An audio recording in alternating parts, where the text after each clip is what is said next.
अभिव्यक्ति की आजादी को लेकर ट्विटर और सरकार के बीच विवाद बढ़ता जा रहा है। बेशक सरकार के अपने तर्क हैं, लोगों के भी अपने तर्क हैं, लेकिन इन तर्कों के आगे भारत के संविधान के बहाने ही सही ट्विटर ने अभिव्यक्ति का राग अलापा है। तो फिर अभिव्यक्ति की आजादी सबसे बड़े लोकतंत्र की सरकार को रास क्यों नहीं आ रही?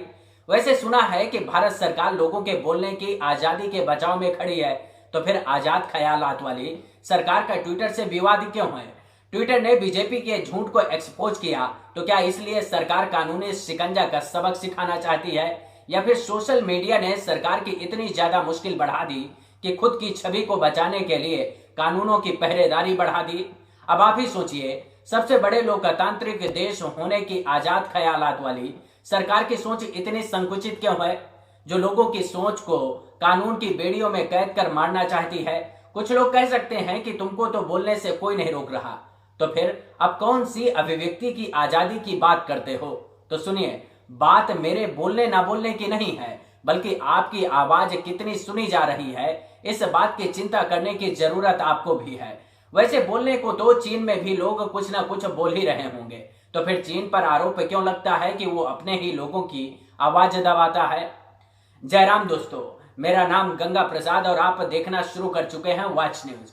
हमारी कोशिश होती है कि आप तक सही और सटीक जानकारी लेकर आएं, ताकि आप समझ सकें कि असल में भारत सरकार की मंशा क्या है। तो क्या सरकार सोशल वार से इतनी घबराई है, इसलिए कानून का पहरा लेकर आई है? दरअसल विवाद सोशल मीडिया को लेकर है। सरकार सोशल मीडिया को अपने तरीके से रेगुलेट करना चाहती है, लेकिन ट्विटर ने सरकार को खुलेआम अपने ही मंच से लोकतांत्रिक मूल्यों को सामने रखकर आईना दिखाकर अभिव्यक्ति का पाठ पढ़ा दिया, जो आजाद ख्यालात वाली सरकार को पसंद नहीं आया। आता भी कैसे? क्योंकि ट्विटर ने दुखती रग पर हाथ जो रख दिया। रविशंकर प्रसाद को लगता है कि ट्विटर जैसी संस्था सरकार को सिखाएगी कि लोकतंत्र के मायने क्या हैं। तो क्या इसलिए सरकार का ट्विटर के साथ विवाद छिड़ा है? फैक्ट चेकर क्या वही न्यूट्रल होगा जो आपके पक्ष में फैक्ट्स को चेक करेगा? जी नहीं, बिल्कुल नहीं, बिल्कुल नहीं। लेकिन वो फैक्ट चेकर न्यूट्रल नहीं हो सकता जिसका पब्लिक प्रोफाइल है टू हेट मोदी, जो कैंपेन चलाते हैं। मेरी बात समझ रहे हैं आप? हाँ, इसका मतलब एजेंडा आपने फिक्स कर दिया है। बात मेरी समझ रही नहीं समझ रही आप? एजेंडा आपने फिक्स कर दिया है। चलिए, वो अगला अलग विषय, तो आपने पूछा तो मैंने बता दिया आपसे। हम बिल्कुल आलोचना का स्वागत करते हैं। एजेंडा सरकार चलाए तो चलता है, वो सरकार के लोकतांत्रिक मूल्यों की कसौटी पर फिट बैठता है। यही तो आईटी मंत्री रविशंकर प्रसाद कहना चाहते हैं। लेकिन विरोध में सरकार के खिलाफ कोई खड़ा हो जाए तो सरकार को वो पसंद नहीं आता। तो क्या मोदी सरकार खुद की छवि की चिंता के आगे लोगों के लोकतांत्रिक मूल्यों को कानून के शिकंजे में कसना चाहती है? अगर सरकार विरोध का स्वागत करती है तो फिर विरोध के खिलाफ क्यों खड़ी है? कुछ गंभीर वामपंथी विचारों से प्रभावित लोग का काम ही दुनिया में कैंपेन चलाया इन लोगों ने। अब दिक्कत है कि भारत के लोग उनको बार बार जाते हैं, तो हम क्या कर सकते हैं?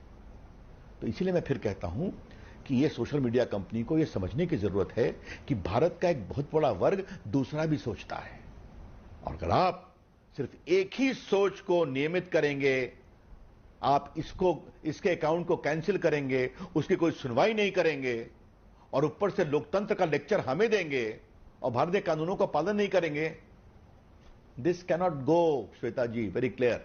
आपको याद होगा, इंदिरा गांधी ने 1975 में देश भर में इमरजेंसी थोप दी थी।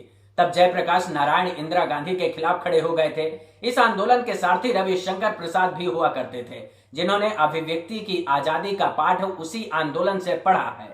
वो इस बात को कहते भी हैं, इसलिए आज उनको लगता है कि कोई उनको अभिव्यक्ति का पाठ कैसे पढ़ा सकता है। लेकिन सोचिए, जो लोग सरकारों के खिलाफ आंदोलन कर नेता बने, जो सरकार का विरोध कर सत्ता में आए, वो आज अपनी ही सत्ता के खिलाफ हो रहे विरोध को दबाने के लिए कानून का सहारा ले रहे हैं और कह रहे हैं कि कोई हमें लोकतंत्र का पाठ ना पढ़ाए। हम सबों ने इमरजेंसी में 3 बातों की लड़ाई लड़ी थी। आपकी आजादी, मीडिया की आजादी, न्यायपालिका की आजादी, इंदिरा गांधी कांग्रेस सुपरसीड करे जजेस को, और इंसान की आजादी जो जेलों में बंद थे। हम लोग जेल गए, लाठी खाए, सफर किया है। तो कांग्रेस पार्टी हमें लेक्चर न दे, बहुत विनम्रता से मैं कहूंगा। वैसे जब रविशंकर प्रसाद अभिव्यक्ति के बहाने मीडिया की आजादी का पाठ पढ़ा रहे थे, तब श्वेता सिंह ना हाँ कह पा रही थी और ना ही ना कर पा रही थी। तब कम से कम श्वेता सिंह ये तो पूछ ही सकती थी कि मंत्री साहब, वर्ल्ड प्रेस फ्रीडम इंडेक्स में नॉर्वे पहले स्थान पर क्यों है, ब्रिटेन 33वें स्थान पर क्यों है और अमेरिका 44वें पायदान पर क्यों खड़ा है? और अगर भारत 180 देशों में 142वें पायदान पर अभिव्यक्ति की आजादी की धूल फांक रहा है, तो फिर ऐसा क्यों है? कम से कम मंत्री साहब यही बता देते, जिस पर उनको सबसे ज्यादा गुरूर है। आप मुझसे सवाल पूछ रही हैं ना, लाइव जा रहा है ना, आप मुझे सख्त सवाल पूछ रही हैं, हम जवाब दे रहे हैं। मैं भाग रहा हूं क्या आपके सवालों से? यही तो मीडिया की आजादी है। और अगर भारत का लोकतंत्र सर्वशक्तिमान है, तब तो सही मायने में दुनिया भर के देशों को रविशंकर प्रसाद से अभिव्यक्ति की आजादी की कोचिंग लेनी चाहिए, और अगर वो नहीं कर पाए तो उनको चुल्लू भर पानी में डूबकर मर जाना चाहिए, क्योंकि वो दुनिया के सबसे बड़े लोकतांत्रिक सरकार में मंत्री हैं। तो उनको कोई दूसरा देश लोकतंत्र का पाठ पढ़ाए, ये कैसे संभव हो सकता है? वो भी तब जब सत्ता का गुरूर हो, सरकार की धौंस हो, कानून की ताकत हो, तब तो बिल्कुल नहीं हो सकता। ये सब नियम कानून किसी और को बताइएगा, ये किसी और को सिखाइएगा, क्योंकि बोलने की आजादी का पाठ तब तक याद रहता है जब तक सत्ता के लिए संघर्ष करना होता है। हमारी सरकार का कमिटमेंट बोलने की आजादी, इंसानों की आजादी के लिए बिल्कुल पूरा है, कंप्लीट। हम आलोचना का अधिकार करते हैं, सम्मान करते हैं, प्रधानमंत्री से लेकर रविशंकर प्रसाद से लेकर सबों की।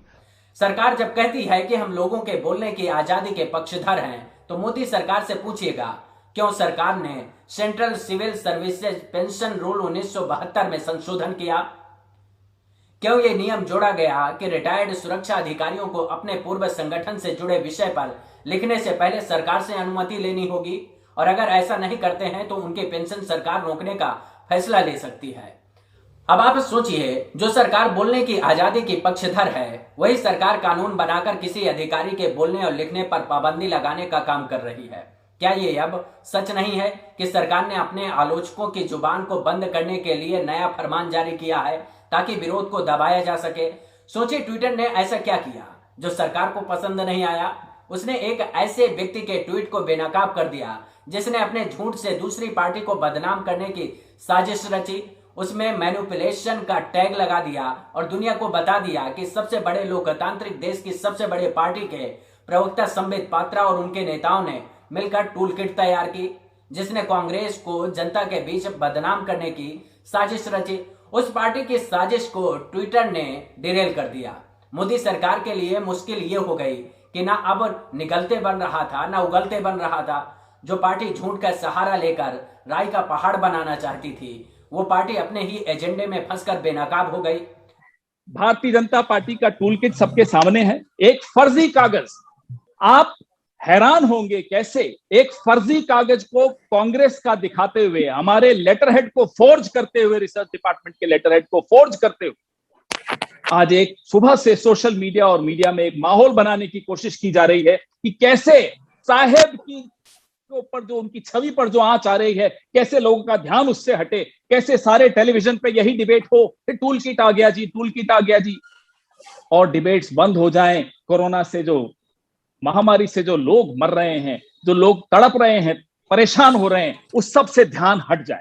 वैसे सोचिए, ये सब कुछ किसके लिए किया जा रहा था? वो एक व्यक्ति हैं जिनकी छवि की चिंता साहब से ज्यादा शायद उनके नौकरशाहों को ज्यादा होती है। इस तस्वीर को देखिए, ये कुछ कह रही है। एक शासक है जिसके अंदर आते ही उसके नौकरशाह तालियों से स्वागत करते हुए दिखाई दे रहा है। ऐसा ही कुछ हाल अपने देश का नहीं हो गया है? साहब एक ट्वीट करते हैं तो मंत्री से लेकर कार्यकर्ता तक रिट्वीट करने में लग जाते हैं। वैसे fact checker website alt news ने बताया कि बीजेपी ने कांग्रेस के फर्जी लेटर हेड में टूल किट तैयार किया और उसके सहारे देश भर में गुलाम मीडिया के जरिए हो हल्ला मचाया, और जब ट्विटर ने आईना दिखाया तो सरकार से अपना ही मुंह छिपाते नहीं बना। ऐसे में कांग्रेस पर हमला बोलने से अच्छा बीजेपी ने ट्विटर को टारगेट कर लिया और कानून का पाठ पढ़ाने लगी। तो ट्विटर ने सरकार को ही अभिव्यक्ति का चैप्टर खोलकर पढ़ा दिया और बता दिया कि आपके कानून में ही अभिव्यक्ति की आजादी का पाठ पढ़ लीजिए थोड़ा से। लेकिन रविशंकर प्रसाद को ऐसा नहीं लगता है और ना ही उनकी सरकार को। ऐसे में सरकार के पास एक ही हथियार बचा था। सरकार ने पहले ट्विटर से मैनिपुलेट का टैग हटाने को कहा, लेकिन ट्विटर ने सरकार की इस मांग को मानने से इनकार कर दिया। ऐसा ही कुछ अमेरिका के तत्कालीन राष्ट्रपति डोनाल्ड ट्रंप के विवादित ट्वीट के बाद ट्विटर ने एक्शन लिया था। ट्विटर न सिर्फ ट्वीट्स डिलीट किए थे बल्कि उनके ट्विटर हैंडल को सस्पेंड भी कर दिया था। तब तो अमेरिका में अभिव्यक्ति की आजादी के नाम पर विवाद नहीं हुआ। अमेरिका ने नहीं कहा कि ट्विटर ने मनमानी की। अमेरिका ने नहीं कहा कि ट्विटर ऐसा फैसला कैसे कर सकता है। अमेरिका ने नहीं कहा कि यह सब कुछ अदालतों का काम है। अमेरिका ने ट्विटर को अभिव्यक्ति का पाठ नहीं पढ़ाया। ऐसे में सरकार ट्विटर के दफ्तरों में छापेमारी करके सरेंडर करने का दबाव बनाने लगी। अब देखना यह होगा कि ट्विटर और सरकार के बीच कितने दिनों तक तकरार चलती है, या फिर ट्विटर सरकार के सामने शर्तों के साथ सरेंडर करने को मजबूर हो जाएगा, क्योंकि उसे भी तो कारोबार करना है और कारोबार के आगे नियम और कानून धरे रह जाते हैं। वैसे एक सच आप जानते ही होंगे, जब भारत के युवाओं ने पीएम मोदी के जन्मदिन को बेरोजगारी दिवस के रूप में मनाया और सोशल मीडिया में मन की बात कार्यक्रम का विरोध किया, ट्विटर में बेरोजगारी दिवस ट्रेंड करा दिया। इससे घबराई सरकार ने यूट्यूब से लाइक और डिसलाइक के साथ कमेंट करने का ऑप्शन ही हाइड कर दिया, ताकि लोगों को पता ही ना चले कि सरकार का विरोध कोई कर रहा है। यही काम सरकार अब ट्विटर के साथ करना चाहती है। ट्विटर को बताना चाहती है कि हमारे मुताबिक चलिए और हमारे विरोधियों की आवाज को कुचलते चलिए, तब आप भी मस्त रहेंगे और सरकार भी मस्त रहेगी।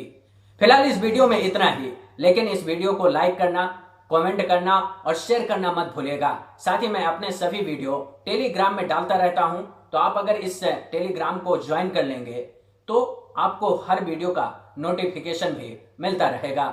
नमस्कार।